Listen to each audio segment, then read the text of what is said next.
All right, theguard.com here with the legendary Renzo Gracie.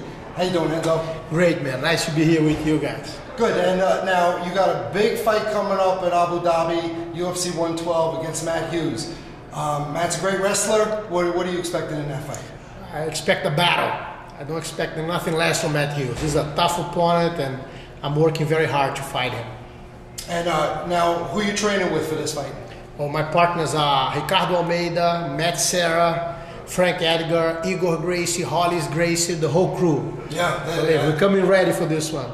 And Abu Dhabi, now you go way back with Abu Dhabi. So that's got to feel pretty good. It's almost like fighting at home for you. Yes, like Abu Dhabi is my second home.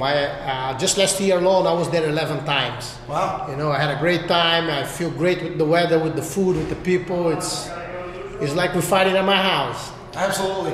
And how's training with Matt? I know that Matt, he just knocked out Frank Trigg in the first round in their fight. Yeah. That had to make you feel good. You gave him his black belt. Oh yeah, he was one of my first black belts in America. A great guy, a great competitor, a great fighter. And it's always a pleasure to roll with him and to train with him. He moves like a cat, flexible like Van Damme, my man. He's the one, and he makes me very proud. I was very proud on his last win. And he always represents well in the ring. He's a great jiu-jitsu man. Right. Now, there was some disappointment with Hollis' performance, but it was something with his foot? Yeah, Hollis actually had his foot broken 2 days before, but I do believe that he could beat that guy even with a broken foot. To be honest, I think it was a little bit of it's the big league aspect, and gave him the jitters and the butterflies, and he couldn't perform the way that he normally does. I saw him training before that, and he was running over everybody. He was really ready for that, but we forgot to work his mental aspect, like it was the first time in a big league. So that happens. It does happen, and now he'll go back to some of the smaller shows, work his way back. Because the UFC cut somebody doesn't mean they're cut forever. Oh, definitely. He needs to perform. Now he needs to show how good he is outside, and then they for sure will invite him again. I see a bright future for that boy. Now, your Frank Shamrock fight. I know Frank's been wanting a rematch on that for a long time. What's your take on that? You think that will ever happen? I would love. If I can do well against Matt Hughes, he could be my next fight. It's all up to the UFC. I signed 6 fights deal with the UFC, and I want to fulfill those contracts. I want to perform for them 6 times. And I want every single one to be better than the last one. Yeah, well, you're a legendary fighter. I mean, you go way back. You fought like no rules fights when it was really no holds barred at yes. HP. Do you prefer those days, or do you like the rules now? It's not about which one I do prefer. It's about there's an evolution on the sport, and I do believe to become mainstream, and you have to set certain parameters to put the sport in the right direction. And the guys, the Fertittas and Dana White did a great job about that, and they pushed on the right direction.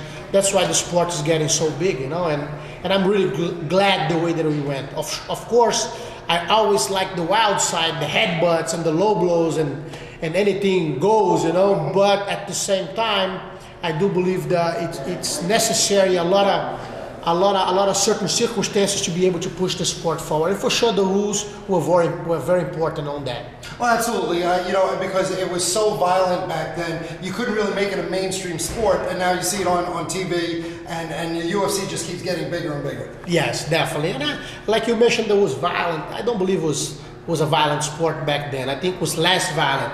The moment that you add gloves and you think that you actually protecting the fighters, you actually not. The fights used to be shorter back then, even though there was no time limit on the rounds. But because it was bare knuckle, the chokes were much easier applied, and was much easier to finish your opponent. But normally the serious damage, like a brain damage or brain injury, would be very rare to happen because the lack of gloves. Now with the gloves, normally all the fighters, when the fight is over, they go home with a headache, which didn't happen before. That's an interesting point, and that's in boxing. There's a lot of brain trauma in there because these guys are just, it's nothing but basically hitting each other in the head. Yes. And the gloves are there to protect your hands, not your head. Not your opponent, yeah. So in reality, the gloves are the tools to kill someone's brain. I would rather fight with no gloves because I know it's safer. Even though you may see more blood, you may see more cuts, but what is blood but a little bit of pride pouring out, So the reality. Blood is the sauce of the fight. But people don't like to see blood. They think it's safer to add gloves on. So let's do it. We do it like the main thing is that we dance as the music plays. So that's the secret. Absolutely. Well, you know a little bit about inflicting some brain trauma, because I remember that up kick to Oleg Taktarov. I mean, he was out, and then you followed up knee on belly and just went crazy on him. Yes, and I was able to hit him right after with the right hand. And for you to have an idea, I threw him one punch and I broke my hand. You know, it took me 6 months to heal it. If I had gloves on it, I could have inflicted much more damage on him than actually the one that I did. You know? Well, I think the kick is what really did it. I think he was pretty much done after that. Yeah, he was out. Did not know where he was. Yes. So he thought he was having a Kiev chicken in Russia. That's what he thought he was having. Exactly. So now there's fights coming up. Minotauro Nogueira. Oh yes, tomorrow. I can't wait. I can't wait to watch. And now it's gonna be an unbelievable. This kid, Cain Velasquez, is a very tough guy. So Minotauro is gonna have his hands full. But I like Minotauro a lot. He's been in some epic battles. I had a chance to be ringside looking at him perform in Japan back then on Pride, and then in the UFC against guys like Tim Silva. He's able to pull out victories where everybody thought everything was lost.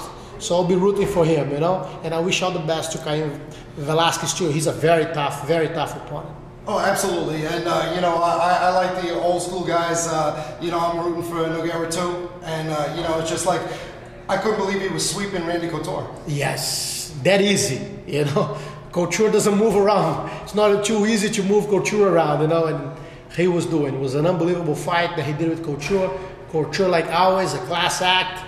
But Minotauro came up on top on that one. It was unbelievable, that fight. You know, I really enjoyed to watch.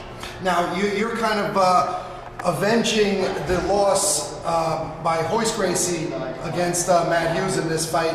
You know, does that add any pressure on you, that Renzo lost to Matt Hughes? No, I don't. I'm a Gracie, you know, and to be a Gracie is like to be a boy named Sue in a John Cash song. The truth is, I don't care for pressure. I like to fight, and this is what I do for a living. To me, it's another day in the office. For sure, I want to come up, because I do believe that wherever a Grace comes up short, another one has to come up and push the flag to a different level, you know. So I'm coming ready to represent my family and to avenge my cousin's loss. For sure, I'll be looking forward to that. And now you're fighting, this fight is at 170. Now you're used to fighting these big guys. Yeah. Does that give you an advantage when you're going to be at 170? The truth is, this is the first time that I'm fighting at that weight division. You know, I cannot even believe I'll be fighting guys of my size. Right. You know, my whole life I fought guys 230, 235, 200, 205. You know, and I'm very happy to be fighting on my weight division. And I do believe that will give me some advantage. That's why I can do it even at 43 and believe that I can be on top of my game, you know? And do you think the weight cut's going to be difficult, or? No, right now I'm 183, so it's very easy to go down 13 pounds. We have still 7 weeks to go. I don't believe it'll be a problem at all. All right, great. Renzo Gracie, great interview. Really appreciate it. Nice to be here with you guys. All the best. All right. Keep watching and keep listening. See you guys here. All right, good luck at Abu Dhabi. Thank you.